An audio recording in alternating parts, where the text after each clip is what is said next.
Mas Imam. Dan Mas Imam ini adalah alumni dari Al Zaitun, betul? Iya, betul. Oke. Kalau tadi sudah mendengar cerita dari Pak Arifin yang katanya beliau terlibat dengan NII, camatnya NII. Kalau dari Mas Imam sendiri gimana sih ceritanya? Benar gak ada di dalam situ ada NII atau sebagai alumni pernah gak terpapar soal itu? Dan bolehlah ceritain juga kehidupan selama di dalam Al Zaitun itu seperti apa sih? Oke, mungkin saya mau menceritakan dulu ya. Saya masuk ke Al Zaitun itu tahun 2005 dan lulus di tahun 2012. Dan kejadian hari ini sebenarnya itu sudah terjadi ketika saya kelas 12 ya tahun 2011 ya, isu-isu NII dan lain sebagainya ya, yang tiba-tiba 10 tahun setelah saya lulus ya, lebih dari 10 tahun lah, ini ada lagi isunya. Dan ketika saya kelas 12 saya menjabat juga di organisasi pelajar Al Zaitun sebagai humas dan informasi.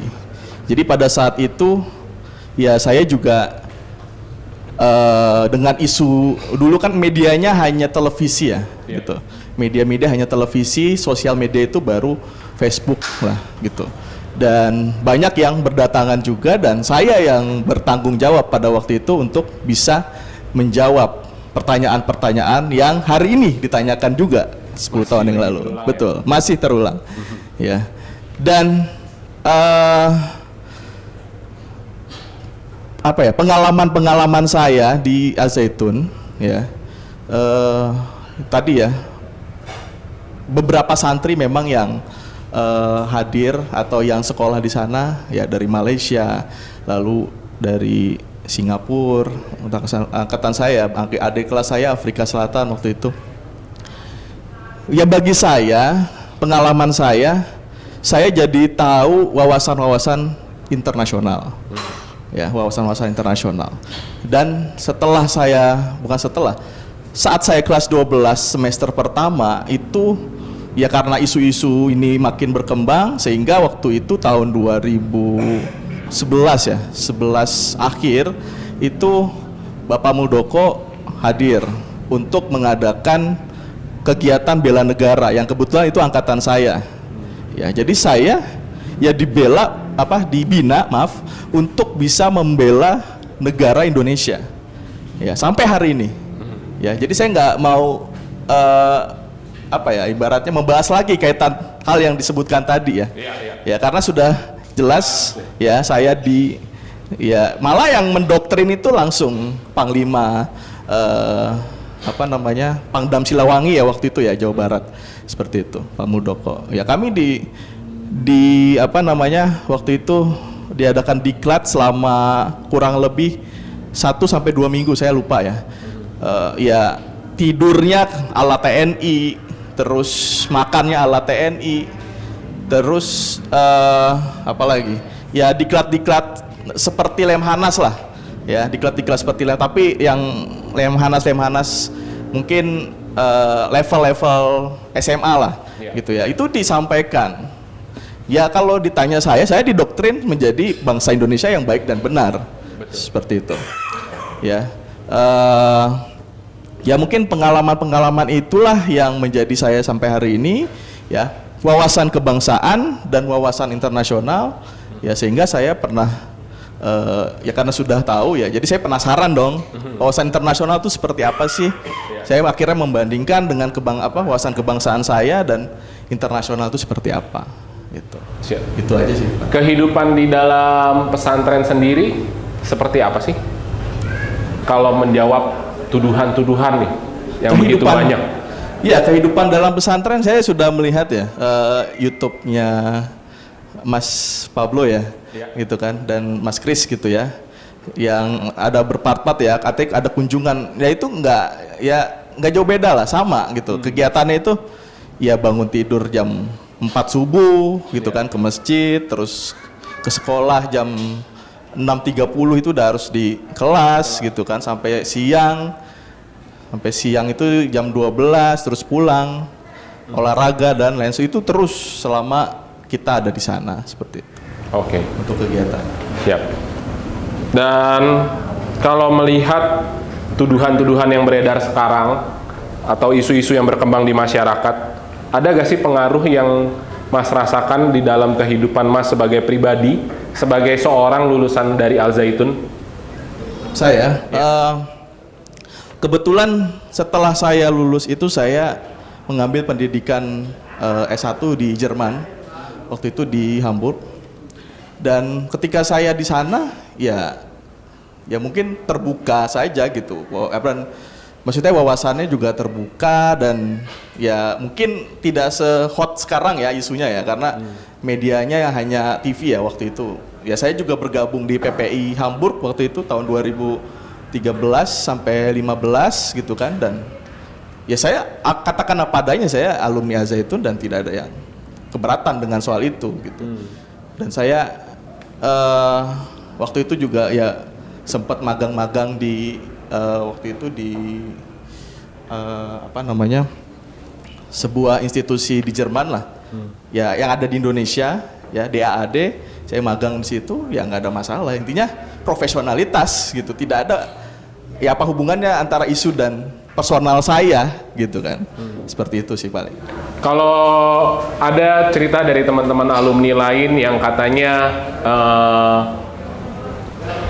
susah, dia mau menikah akhirnya ditolak karena dia lulusan Al Zaitun. Terus dan ada juga yang katanya di lingkungan kampungnya ada yang meninggal, terus mau memberikan bantuan saja ditolak karena berasal dari lulusan Al Zaitun gitu. Mendengar cerita-cerita seperti itu? Cita-cita itu saya tidak bisa konfirmasi ya, karena belum langsung mendengar dari omongan teman-teman alumni ya. Namun saya juga baru dapat ceritanya dari YouTube kemarin juga kan, episode kemarin, dan saya belum menindaklanjuti apakah betul. Tapi menurut saya sangat sangat miris ya, miris dalam artian dengan isu yang sebenarnya kan konteksnya ini belum jelas, artinya belum jelas pidananya apa, belum ditetapkan, masih sekedar isu yang terus digoreng dan karena belum ada ujungnya, tapi masyarakat Indonesia ini sudah ibaratnya ya sudah mengklaim, menuduh gitu kan, ya karena balik lagi tadi ya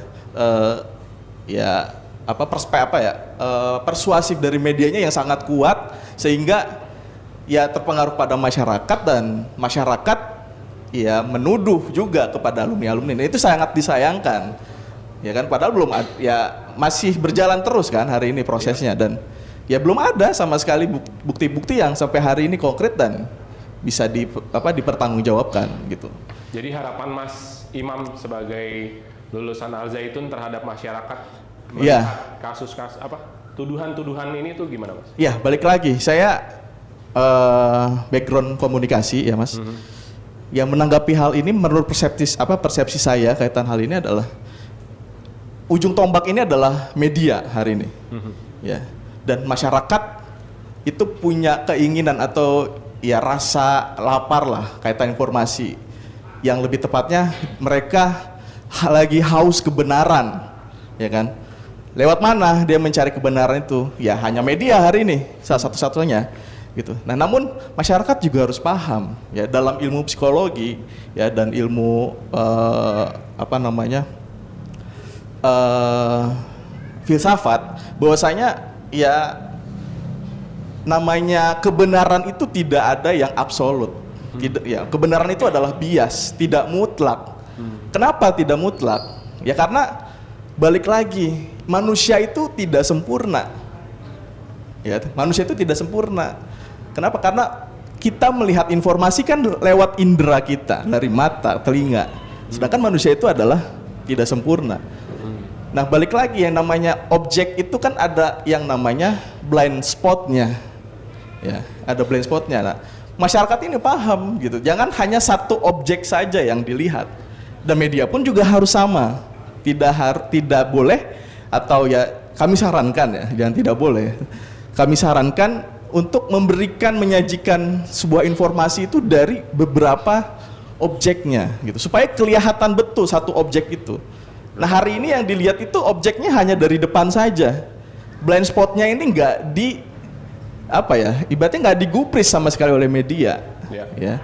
Sehingga yang dilihat adalah ya Mas ngelihat saya ya depan saya doang, ya ngelihat saya depan saya doang gitu kan.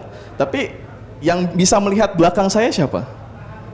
Ya Mas harus ke belakang saya bergerak, gitu kan. Melihat angle yang berbeda. Betul. Nah itu harapan saya kepada masyarakat sehingga masyarakat bisa lebih bijak dan ya literasinya lebih perdalam lagi dan ya tidak langsung menjudge. Ya mungkin seperti itu. Setuju. Harapan saya.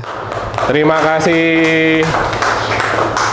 Oke, terima kasih Mas Imam selaku dari alumni Al Zaitun.